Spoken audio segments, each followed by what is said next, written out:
Hello and welcome to the Madeline's Cooking Show. Today we are going to be cooking Civil War crumble cookies. First, we are going to preheat our oven to 350 degrees.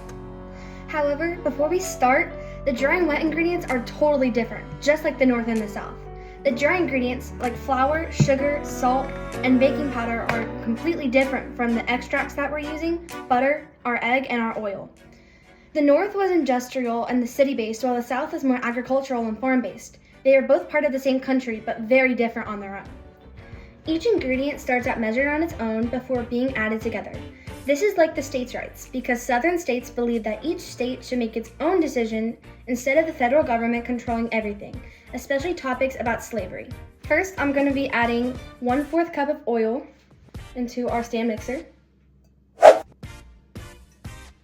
Then I'm going to be adding 8 tablespoons of butter, or 1/2 cup.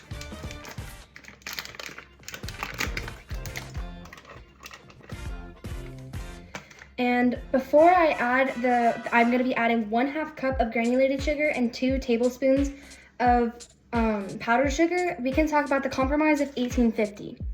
This recipe uses both granulated sugar and powdered sugar to balance the texture and the flavor of the cookies. The compromise of 1850 was meant to balance free states and slave states. So both sides got everything they wanted, or something they wanted, like balancing 2 types of sugar in this recipe. Here's our granulated sugar. And I have 1 tablespoon of powdered sugar right here. And then I'm going to get my other half.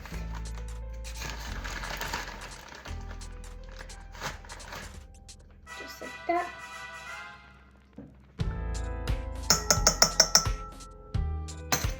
This is the view of what we're about to mix right now. Our goal with the ingredients right now is we are going to, it's called creaming them together. And that's what we're doing right now. And then it's on this side.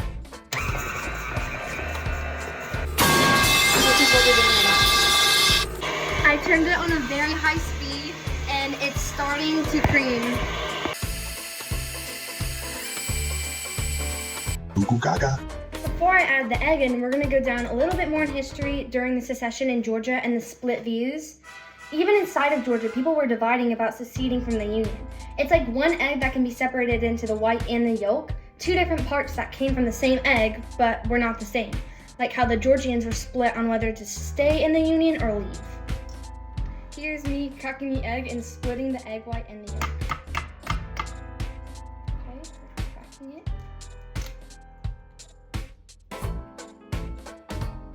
Like that.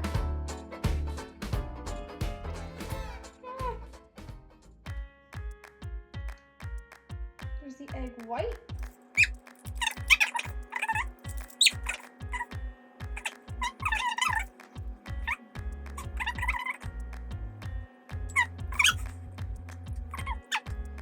I think that's the best we're gonna get, guys. There you go. If you look inside of here, that is our egg yolk, and then this is our egg white. Also, we're gonna go ahead and just add this into our creamed mix of stuff right now. I'm gonna pour it in here. It's our egg white, and this is our yolk. There we go. Now we're gonna add 1/4 teaspoon of almond extract. Here is our measuring thing. And you always do it over. That's 1/4. Just like that. And now, let me grab it. We're gonna be adding 1/2 tablespoon of vanilla extract. 1/2 is right here. Okay, there we go. Over the thing. There we go. Dump it in. This is what it's looking like right now, and we're going to mix until it is blended. This is what's crack-a-lacking. It is done. Let me lift this up, and I'm going to use this like spoon thing take this off for a minute. I can get it off. Help! With the assistance of someone in my family, we got it off. And yeah, that's pretty loud. This is actually really hard because I'm left-handed. Okay, let's go. We are shaking this off, and we're just gonna set it to the side. We're gonna be using it again, but some of the eggs didn't get fully mixed, so I'm just mixing it to make sure everything's like mixed together. Now we're going to be adding, nothing back on my recipe sheet, we're gonna be adding flour, salt, cream of tartar, which I don't have, but we're gonna be adding baking powder, and we're gonna be mixing it until combined. This is our flour, and then this is our cup, and we're gonna need 2 1/3 cup of flour. So let me do that. This is our first 2 cups, and I'm gonna pour it in. Oh. Okay, and now I'm gonna add 1/3 more of cups. Here's our last 1/3 cup of flour. While cleaning up part of my mess, I can tell you the next part of our story. It's the nullification crisis of 1832, and it happens after the states' rights. Some ingredients in this recipe and what we're going to be adding next, like baking powder and salt, you wouldn't typically eat by itself, and it's required for the cookies to turn out right.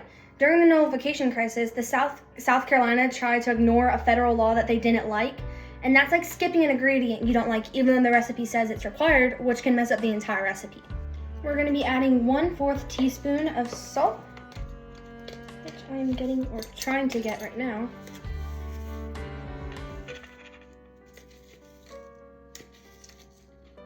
This much. And we're gonna be adding 1 teaspoon of baking powder.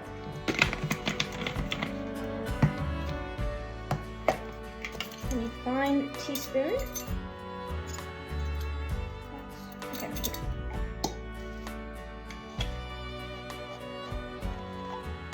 Just like that. When we're mixing everything together, everything is allowed throughout the entire dough and no part is off limits of the bowl. And this leads us to our Dred Scott versus Stanford court case. The Dred Scott decision said slavery could not be banned in the territories, meaning it could be spread all across America. This made the people in the North very upset. Here is our towel, and we're gonna just put it over and kind of protect it, and we're gonna start really low.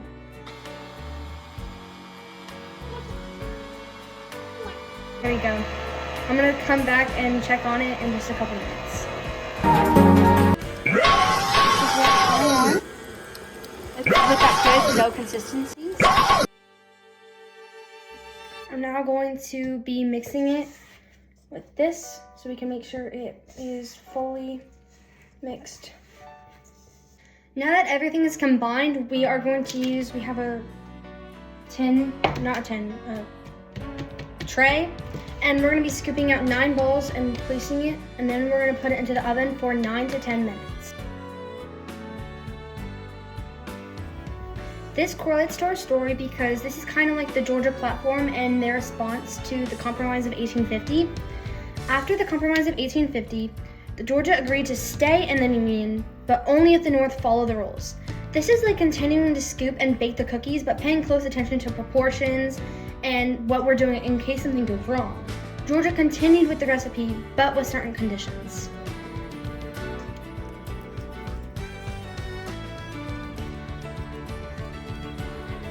Now our cookies are going to go into the oven, and it leads me to the last part of the story, the election of Abraham Lincoln in 1860. Once these cookies go into the oven, you can't undo it and the baking process has started. Just like when Abraham Lincoln was elected as president, Southern states felt their way of life was threatened, and many began to secede. This was the point of no return that led directly to the Civil War. After letting the cookies cool a little bit, I went ahead and made the icing, and I divided it into 2 separate bowls. So in this bowl, it's the blue icing, and it is representing the Union because their colors during the Civil War were blue. And in this bowl, it's the gray icing representing the Confederate States, which is also known as the South, and their colors were gray during the war. So now we're gonna take our icing. I'm gonna start with blue, and I'm using a spoon. I'm not using a piper or anything like that. I'm gonna scoop some on. I'm gonna grab my cookie like that. And we just start spreading it out like this.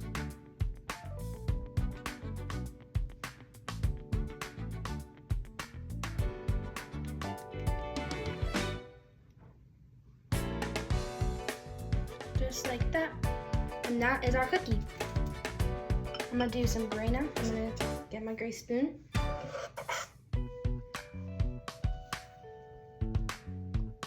Just put it on and start spreading it out.